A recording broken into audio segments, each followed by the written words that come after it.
I'm Danny Otto. Welcome into another episode of That Recap Show. Now, before we get into the episode, just want to issue major Star Wars level spoiler alert. We are going to be going over everything that happened in episode 1 of season 3 of The Mandalorian. So if you haven't watched that episode yet, you may want to pause this video, head over to Disney Plus, check that out, and then come back and enjoy the breakdown. Now, with that out of the way, let's start the show. Poppin' Off presents That Recap Show.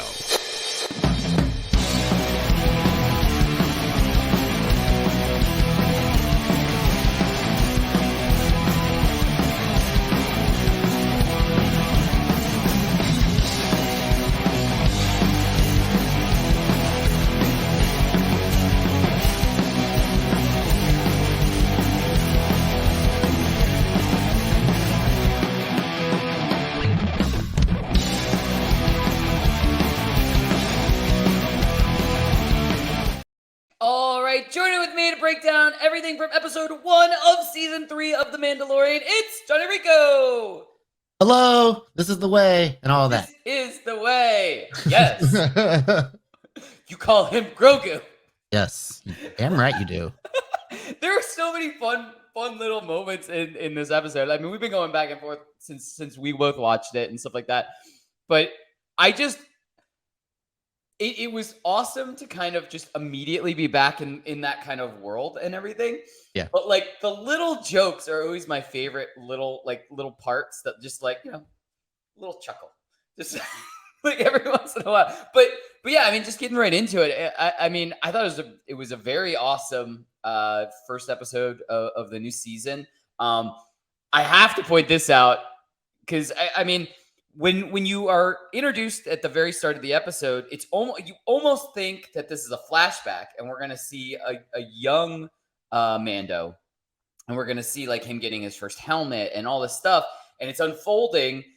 And I'm like, as I was watching it, I was like, I didn't know for sure, but I was like, why aren't they playing like his theme song and nothing? Like I was like, I understand it's a new season, but we haven't heard his theme song and anything. And then all of a sudden we hear it and he just comes flying in. I'm like, holy shit, this isn't a flashback. This is like happening in real time. And he just comes in and he shoots the giant beast that all of the other Mandalorians were like fighting and everything. Huge alligator. Yeah. And he just like blows it up and he just kind of like lands and gets out and he's like, you're welcome. I was like, this is the greatest intro, entrance for not only a new season, but just like for him to just show up. I thought it was perfect. No notes. No notes. No notes. No notes. On that, it was just like a very no notes. It was just like a badass entrance and like perfectly in character for Mando just showing up and just be like, cool, here I am. But that was kind of like my instant reaction to this episode. But Rico, what were some of your instant reactions to episode 1? Yeah, I've had a lot of fun with this premiere. I would say of the 3 season premieres, it's number 3 as far as the ranking goes, because the second one we had the introduction of Cobb Vanth in the Boba Fett armor, and then of course the whole series premiere itself was the introduction of Grogu. So it's kind of hard to top those 2 for season openers, but this one did a great job, kind of like giving us like what happened previously with everybody, and then kind of catching us up with everyone that's kind of in the Mando supporting cast, like Greef Karga, and I like the way they addressed the kind of the leaving of Cara Dune, the character, of how she was recruited by special forces, and so kind of like, you know, even though the actor is gone, you still have the character out there doing something. You don't just kill her off. So I thought that was a kind of a cool way of addressing that, and also kind of forwarding this one little story within Mando's mission where he's gonna revive IG-11, which is pretty cool. So I'm pretty sure that was a little creative decision, kind of based on what would happen behind the scenes. Was like, let's just bring back this character. So that's kind of cool. That's being set up for kind of like one of Mando's side quests, I guess, before the bigger mission with the Mandalorians and such. But one cool thing that I really like seeing was the Pirate King, Gorian Shard. Boy, did he look a lot like Swamp Thing, right? Like when I saw that guy, I was like, what is going on here? Like he looked a little bit goofy when it was that wide shot of him, but when you got closer to him, he actually looked pretty badass. So I actually really like that a lot. But yeah, I thought this was a really good like kind of setup for what we're gonna see overall this season. We had stuff between Mando and the Armorer, kind of setting up his mission to go back to Mandalore, and then you get the stuff between him and Bo-Katan, and then of course the stuff with him and Grief Karga, kind of going back to like the roots of the show and getting to see Navarro again and see how that place has grown. So none of you seen the show evolve. You're seeing the places within the show evolve as well. So it's really fun. It's cool to be back in this world. And I heard someone say like Mando is kind of like the Star Wars, everything in the Star Wars soup. Like you got the space battles, you got the lightsaber stuff, you got Mandalorians, you get everything that you want from Star Wars in this one show. As opposed to something like Andor, which is really like in its own corner of the Star Wars universe and deals with one particular aspect of it. Yeah, this is really what everyone loves about being a Star Wars fan. Yeah, absolutely. And I mean, it also really helps that this is taking place right after the original trilogy. And look, we said it multiple times. Andor, phenomenal series. No, like nothing against Andor whatsoever. I loved every minute of the first season. I'm looking forward to the second season. Cannot wait. But I do agree with your point entirely with Mando. You kind of get a little bit of everything. But not only that, it's in a time period of like where you can kind of continue from Return of the Jedi type of thing. Like it's like where it kind of left off. And so you're seeing like creatures and characters and just things that look familiar from the original. Catering to a wider audience. So right. That's what I was saying. That's really it. Yeah, it's not, of course, we're never saying anything bad. It's just that one caters to a specific type of genre and that appeals to a specific audience. And this one is what brings everybody to like, just like movie theaters, like the blockbusters. This is the blockbuster of TV for them right now. Yeah. And I mean, the last point I'll make before we get to like big takeaways and stuff like that, it's really cool to see how they've built like this series and this already created Star Wars universe from the original trilogy. And it's now centered around a character that has nothing to do with the Skywalkers and stuff like that. Like that's a big deal to have. I mean, we did have Luke in the past season, but it's just really cool that like now we kind of have this character that is the center of this particular part of the universe, and it really has nothing to do with the Skywalkers really right now. And I just think that's a really cool kind of achievement to have such a really epic series that's continuing what was the Skywalker franchise. You know what I mean? Like a Skywalker trilogy type of thing. And to just to build shows that saga is part of a bigger world, and we're finally starting to see that bigger world, galaxy, and we're starting to see that galaxy be put in the spotlight throughout these shows and different stories. Exactly. Absolutely. I want to get to some big takeaways. Sure do. Awesome. All right. I'm going to kick off big takeaways. I just have to say, I mean, it goes back to kind of what I was saying kind of at the beginning of this video is I just thought this was a really cool way to kind of just throw us right back into it. Because, one thing you worry about is, when you kind of go longer and longer into a series, you kind of go, okay, I really love what's already happened. I want to see elements that I loved to continue, but I don't want it to get stale. And I really feel like in one episode, we were, they reminded us of the things that we loved about it, but also had like new elements to them type of thing. Like you were saying, we got to see, worlds that we had seen in past seasons, but now we get to see, after what had happened in the events of the first two seasons, we get to see that how they've kind of grown into their own and thriving. Like that. Yeah. And we get to see where characters have left off, and we get to see like things continuing, even like with the other Mandalorians, how they're in like inducting new, younglings and stuff like that. So it's really cool how, we're kind of getting the best of both worlds. We're getting the things that we have loved from past seasons, where I'll point those out next. And we're getting stuff that kind of feels a little bit fresh. And we know, like, we're going to have some of the continuation of some of the things that we love. And we're going to have some little new things here and there. And it's going to keep it fresh. At least that's what I hope. But what I love ultimately the most is the dynamic between Mando and Grogu. And how immediately we got right back into it, where Mando's super serious again, straightforward, sticking to a mission. He's like, I got to do A, B, C, and D to finish this objective, and then I can do my main objective once I get this fixed and he's just got like that's his sight, that he's super serious on that. And then we just have Grogu, who's just like just a kid. Like there's so many elements of this where he's like when he's in the office and he's just spinning around in the rolly chair. Yeah, using the force to spin himself in the chair. Yeah. That was amazing. And like when they're trying to revive the IG-11, and what were the names of the creatures that were working on him? Azellans. Azellans. And Grogu picks one up and starts playing with it. He goes, "Those aren't pets." Like, no, Grogu. Not a pet. So darn cute. But just little things like that, I thought. I mean, it's just the dynamic that we have grown to love, and I can't wait for the rest of that. And it's just it just makes me happy to kind of see that back and forth, and to see like they're back to their old dynamic type of thing.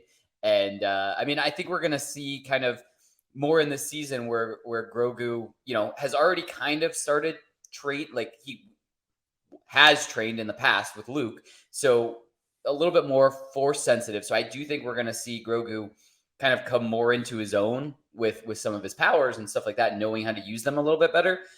But there's always going to be that element where it's going to be, Mando's going to be the serious stoic one, and Grogu's going to kind of be the comedy relief type of thing. And I just, that dynamic's always been my favorite. So I'm not alone. I know plenty of people like that. But there was also one other thing that I had to point out that I thought was hilarious. And it was when who's Carl Weathers' character? Why can't I remember? Brief Karga. And he goes little. He calls Grogu little one, and Mando goes Grogu. He goes what? He goes his name's Grogu. And he goes right. Whatever. It was just like little things like that are perfect, and I just thought it was like, it was just everything. It was just everything I liked about this episode. That's for all you people still calling him Baby Yoda. Exactly. His name's Grogu. All right, that's his name. He's his own person. But anyway, Rico, what were some of your big takeaways from this episode? Yeah, so kind of add on to the dynamic between Din and Grogu. I think it's awesome. I think this episode kind of handled the humor aspects of it really well. I just really hope it doesn't fall into this trap where in serious moments you cut to Grogu to like relieve tension and stuff like that. That's the part that I feel like is gonna really get old really quick. There was one moment during the standoff in the street with the pirates, Vane and Grief and all of them, where they're cutting between all three like a spaghetti western style, and then they cut to like Grogu sitting in his a little carriage there, and I go, oh my god, don't do something like really funny. But he's just kind of sitting there watching. I'm like, okay, so he just kind of put him in there like the stare down. But I was like, God, that could have been a moment that could have like really made or make or break a scene, in my opinion. So I'm semi worried that might fall into that trap, but I feel like they're gonna handle him as well as they can. But boy, this episode had a lot of really cool Easter eggs. You get to see the Kowakian monkey lizards actually being free in Navarro, which is really cool. And of course, all the different Mandalorian helmets we saw with the armor, like just seeing how they have like their little individuality between all the different people in the creed was really cool as well. Getting to see like the interaction between Bo and Din and that castle is really cool. Just kind of like we're getting like closer and closer to Mandalore, and I can't wait for that. We'll talk about that a little bit later. But one particular Easter egg to me was huge, and that is where Din and Grogu are traveling in light speed or whatever, and he's just kind of looking around, seeing the sights, like, wow, this is really cool. Like I like that we kind of spend like these little long periods of time within light speed and kind of seeing what you see when they're traveling through that. So that's always really cool. But he looks off to the side and kind of like it almost reminds me of the sea turtles and Finding Nemo, how you can see them through like the current.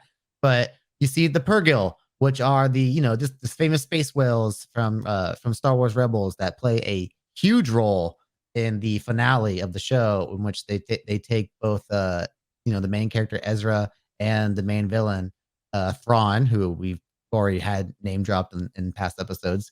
It took those people off into light speed because they're creatures that travel through space, but they also have light speed like powers or something in their DNA that allows them to travel through light speed, which is really cool. So it's like just the fact that they kind of dropped that little tease of what they could be like, before we see them in live action in Ahsoka, I would imagine. It was when I saw that, I gasped. It was one of my favorite shots of the entire episode because, like, oh man, that's that Filoni stuff right there, dude. Like he's dropping those little nuggets in there to get the fans like me super excited because as soon as I saw the Purrgil, I was like, yep, I'm ready. I'm ready for Ahsoka. That's coming this year. I want more. I want the Rebels follow up, and yeah, I love that so much. Yeah, I was actually I made a note of that. I was like, ask Rico what this is. Have you watched Rebels? You know what? I didn't finish Rebels. I did watch. I started watching Rebels, and I don't know why I didn't finish it because I think I started watching Rebels because you told me to watch Rebels. Yeah, you should. Okay, well, I'm telling you now to start watching Rebels. I will. We've got so much content, dude. We got Bad Batch, we got Mando, we got Ahsoka. Like, we got so much content right now. All the content. But anyway, yeah. I mean, I thought those were cool, and I really do. I have to just kind of co-sign with you. I really like that we're seeing a little bit more in like in the ship and while they're flying, and it's cool to see that it like for Mando, it's just like normal, like he's sleeping, like he was just like he's just autopilot, light speed, and he's just like conked out. But we see like Grogu like really going, cool.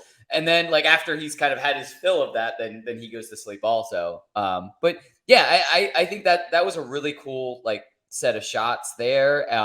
And yeah, I mean, everything I think about this like episode in general just kind of was really shot very well and just kind of like I've already said multiple times, instantly kind of just brought you back into it. Like there's been a long enough break, and now I just feel like it was the kind of perfect introductory episode for a new season because it really does like just instantly all of those feels from the past seasons are just back already. Yeah.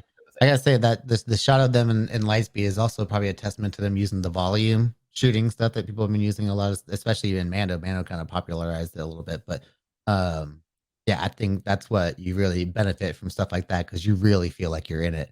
Yeah, and I can only imagine what it's like when you're on set filming stuff like that and how cool that looks. Because even the way the light reflects off them, it's like that you can't fake that as well without something like the volume. So yeah, the major props there on that particular scene.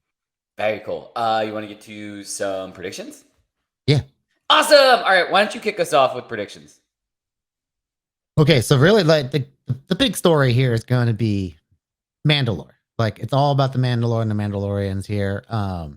Right now we basically have Din kind of being like this middleman between two different creeds of Mandalorians. I just think it's really funny how that these battling philosophies, but they're both kind of like at the end of the day, it's almost the same thing. Like they put their faith in the one thing, and then that's what it is. So of course, like do armor on all them, like don't take off your helmet. This is the way that we do it. Like that way of those type of Mandalorians. And then of course, Bo-Katan, and then like Death Watch and all of them followed the Darksaber. And so you're putting all your faith into this one thing that of course, like okay, they'll follow you if you have the Darksaber. So that's why Bo has nobody after the events of season 2, basically. You could already feel the tension that was between them already because he was holding that. But now you see where it's gotten her in the season premiere, and now she's literally she has no one. She said, my troops abandoned me. They'll follow you if you wave that sword. Now it's just like, dang, that sucks. So obviously that's the point of contention between those two is the Darksaber. So I am very interested to see how that's all going to play into this season. We've seen shots of kind of like Death Watch looking Mandalorians, so basically like people who follow Bo-Katan. And then we've also seen shots of Din like basically leading the armorers people. Like we've seen shots of him among those people in the trailer. So I wonder if there's going to be like this clash between those two, and Din's going to be caught in the middle of it somehow. But either way, I feel like he's going to come back from Mandalore. They're going to feel like we can go home, and then that's where things are going to go down, in my opinion. Ooh, I like that. I mean, I I put in our notes, like I kind of wanted to follow up with that because yeah, just like you said, I mean that you can feel like the contention between Bo-Katan and Mando. And it's like it's not even Mando's fault. Like he like tried to give it to her. Yeah, he was like, "I'm here to work with you. Like, let's do it." Yeah. But you could tell. I love the way she just sat there. Like, she didn't even leave that pose the entire Right. time. That whole time they talked, like, dude, Katie Sackhoff is perfect in this role. Of course, she voiced her in the animated series, so, but she just embodies this character so well. And I really do. I just want more of her. She's one of my favorite characters that's been introduced throughout this show. So Something I was just thinking of when you were talking about your prediction kind of for the rest of the season type of thing is I wonder if some of Bo-Katan's like army or troops, I guess, are going to, go, holy shit, Mando has the Darksaber. We need to get on his side no matter what. Like we need to, you know what I mean? Like he might not be like out recruiting them or anything, but they may just meet, like just pop in and like meet up with him type of thing and be like, we're here to, what do you want us to do type of thing. Mhm.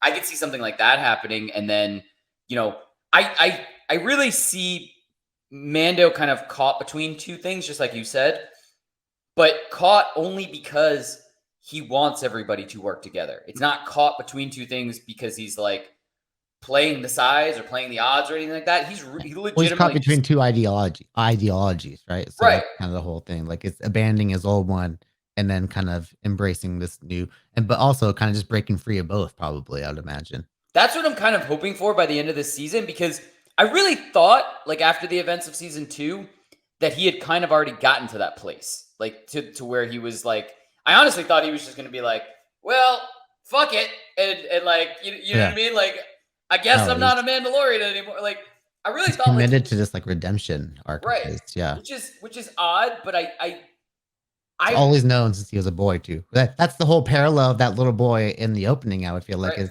we thought it was Din, and so of course now when we see Din today, we could see what that kid could become later on in life. So I think that's a very interesting part of it too. Is like you just grown up learning this way, and that it is the way. Yeah, it's all you've ever known. Yeah, I mean, I'm also wondering if something's going to happen negatively between him and the Arbiter that hasn't already happened, type of thing. Yeah. Like some event where she kind of turns on him, and some of those troops that follow her turn on him also, and that's kind of the type of clash. Like maybe some of them don't, and some of them stand with Mando, and some of Bo-Katan's troops stand with Mando, and then it's kind of like we get the clash between really Mando and the Arbiter, like type of thing. Like I'm wondering if that's kind of the biggest thing, like the biggest clash that we might get on Mandalore, is that like Mando's like, look, I got the redemption, but I'm here to talk like this. What we're doing is like just pushing more people away. We need to find a way to unite